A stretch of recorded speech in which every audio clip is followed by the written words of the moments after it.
Welcome to GameCube Gallery episode number 9. In GameCube Gallery, we are taking a look at the GameCube library one game at a time. In the previous episode, GameCube Gallery episode number 8, we took a look at Billy Hatcher and the Giant Egg. In today's episode, we're going to take a look at a completely different game and another hidden gem, and that game is Metal Arms Glitch in the System. So if you're new here, hit that subscribe button as we push towards 1,000 subscribers. Kick back, relax, and let's take a look at Metal Arms Glitch in the System for the Nintendo GameCube.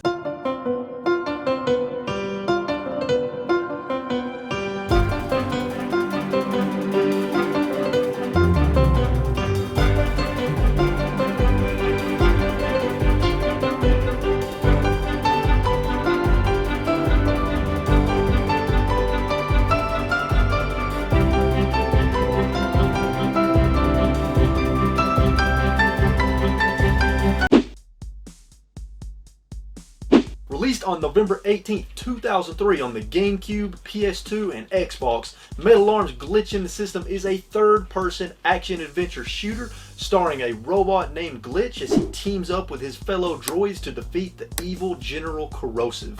There isn't a whole lot to the story in Metal Arms. The main character Glitch is discovered shut down by droid rebels in a ruined city. He is reactivated, but his memory has been erased. He then fights alongside the droids and sets out to defeat General Corrosive, the main villain who has created an army of millbots and wants to turn the droids into slaves and destroy any droids that defy him. Now, the one aspect of the story that I do really like are the characters and the dialogue. There are a number of quirky and interesting characters sprinkled throughout the game, such as the potty mouth Crunk, a schizophrenic named Slosh, and Moser, who is voiced by Patrick Warburton, who you may know as the voice of Joe Swanson from Family Guy or Lemony Snicket from the Netflix series. To go along with the quirky characters is a ton of fantastic voice acting and hilarious dialogue that contains plenty of adult humor, sexual innuendos, and censored cursing. Hey Crunk, were you able to repair our mystery bot? Of course I f***ing fixed him. It was a huge pain in the f***ing waistband, cause he's some kind of custom jobby, but nothing I couldn't handle. Some of his memory chips were fried, so he'll need a new data upload. But after that, he should be as good as f***ing new. The graphics aren't too bad, but they didn't age all that well, even with progressive scan turned on and playing through an HD upscaler on the GameCube. The character models are fine with plenty of detail and fantastic animations, but the environment textures are in some places muddy, flat, and not very detailed. The game is also quite dark in some areas, making it hard to see. But the character models and the details associated with them are what really shine here. As Glitch takes damage, you can visibly see the changes to his character model to reflect the damage. As certain enemy millbots take damage, you will see the same effect, plus a pretty funny touch. If you damage them enough, their robot arms become dislodged and flail around, and they just shoot their gun wherever their arms are flailing, and it is pretty comical. The music and sound design is fantastic as well. The music is all very well done, and it always fits the tone of the level. There are even times when there is no music playing at all, depending on what's going on.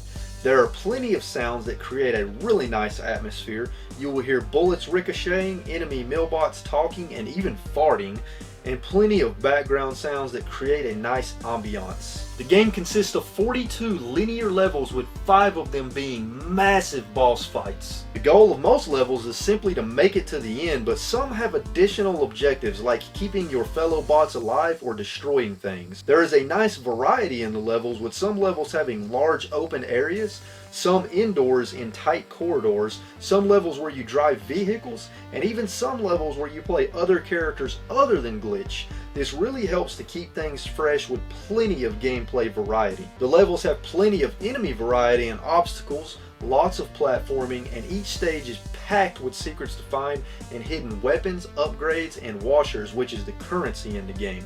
Every level has a certain number of secret chips to find, as well as a chip for beating the level under a certain time, and all of this encourages replayability as the chips unlock multiplayer stages. So let's talk a bit about the gameplay. As I stated earlier, Metal Arms is a third-person shooter, but in many ways it actually reminds me of Halo a little bit. The controls are simple and pretty standard for a third-person shooter like this. They did a good job making up for the GameCube controller not having as many buttons as the other consoles. Controlling glitch is not as smooth as I would like, but after a while you start to get used to it, and eventually once you adjust you will be taking down baddies with relative ease in most cases. The primary and secondary weapon loadouts are so much fun in Metal Arms. You start the game off with the mining laser, which features infinite ammo and a decent range, but it's pretty weak. You will quickly amass a huge arsenal as you progress through the game with weapons such as the Ripper, which shoots saw blades, the machine gun called Spew, a rocket launcher, a shotgun called the Scatter Blaster, a slingshot for shooting grenades, and more that I don't want to spoil. Some of the secondary weapons include coring charges, which are basically grenades, EMP grenades, magma bombs, and various other useful weapons and items. I will say this, Metal Arms is not an easy game. This game has a fair bit of challenge to it, as enemy robots can rip through your health very fast. You really have to take your time, try not to miss shots, and play as tactically as possible using cover and staying moving. On the very difficult stages, you may die a lot and have to play them multiple times so that you can learn the levels and enemy placement. But when you do finally conquer a particularly difficult level, it feels oh so good. I unfortunately did not get to try the multiplayer, but Metal Arms does feature split-screen multiplayer for up to 4 players with a variety of modes, many of which sound very unique and look fun.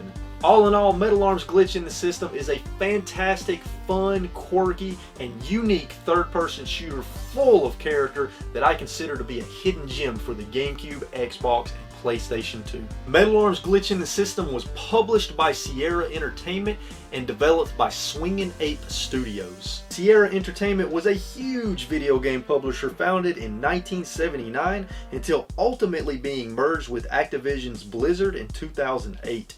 Sierra Entertainment published a huge number of PC and console games in this time frame, and just a few of the notable games include Crash Bandicoot: The Wrath of Cortex, The Simpsons Hit and Run, Fear, The Incredible Hulk Ultimate Destruction, Crash Tag Team Racing, Crash Nitro Kart, and many more. Now, the developer Swingin' Ape Studios was founded in 2000, and besides Metal Arms, the only other game they developed was Hydro Thunder for Midway, and they were also the studio developing the canceled project StarCraft Ghost. They were also acquired by Blizzard in 2005. Now, as I stated, Metal Arms was released on the GameCube, PlayStation 2, and Xbox in 2003, but it was also re-released in 2008 on the Xbox 360 as an Xbox original. Metal Arms reviewed quite well with both the critics and the public. It has a critic score on Metacritic.com of 83 out of 100 with 30 critic reviews, and it has a user score of 8.6 out of 10 with 25 user ratings. Now, here are a few more interesting tidbits for you about the game. First off, the PS2 version was actually ported from the Xbox version by Mass Media Games Incorporated, and the PS2 version has one multiplayer map that the GameCube and Xbox versions did not have, called Mac Mines. Metal Arms takes around 12 hours to complete the main story, but for completionists it's going to take you around 20 hours. Now, the crazy thing is that the fastest speed run of Metal Arms is 1 hour and 43 minutes, which is just insane. Also, there was a planned sequel for Metal Arms, but sadly the game did not sell well, so the sequel was canceled 3 months into development, and that is very unfortunate. The GameCube version of Metal Arms only sold around 80,000 copies in North America. The Xbox version sold around 130,000 copies in North America, and the PlayStation 2 version sold around 170,000 copies in North America. Now, even though there aren't very many copies of Metal Arms out there in the wild, the good news is that if you do want to snag a copy for the GameCube, it's not going to cost you an arm and a leg. The game is relatively inexpensive. At the time of this recording, PriceCharting.com has the loose price at around $10, the complete price at around $21, and a new price at around $48. I'm seeing current eBay listings for complete copies at around $26 to $30, and I am seeing recent eBay sold listings complete for around $25 to $30. So for now, the game is relatively inexpensive, like I said, but I do suspect that the price is going to continue to rise as copies out in the wild get more and more sparse. So I highly recommend you pick up a copy of it, not only because it's a fantastic game, but because it may go up in price. So whether you get it on PS2, Xbox, or the GameCube, I highly recommend getting a copy of Metal Arms Glitch in the System. So there you have it, folks. GameCube Gallery episode number 9 on Metal Arms Glitch in the System. In episode number 10, I'm going to be taking a look at Fire Emblem Path of Radiance, and I have never played a Fire Emblem game before, so this is going to be the first Fire Emblem game I have ever played, so that should be interesting. You know the drill, folks. If you enjoyed this video, please be sure and hit that like button to let me know you enjoyed it. It means a lot to me. It helps out the channel a lot. If you have anything to say about Metal Arms Glitch in the System, let me know in the comments down below. If you like the game, if you don't like the game, if you never played it, throw all that in the comments down below. And as always, folks, if you're new, hit the subscribe button so that you can join the awesome RetroWolf family. And until next time, keep playing games and having a good time. Stay safe out there, people. And I will catch you all in the next video. Later.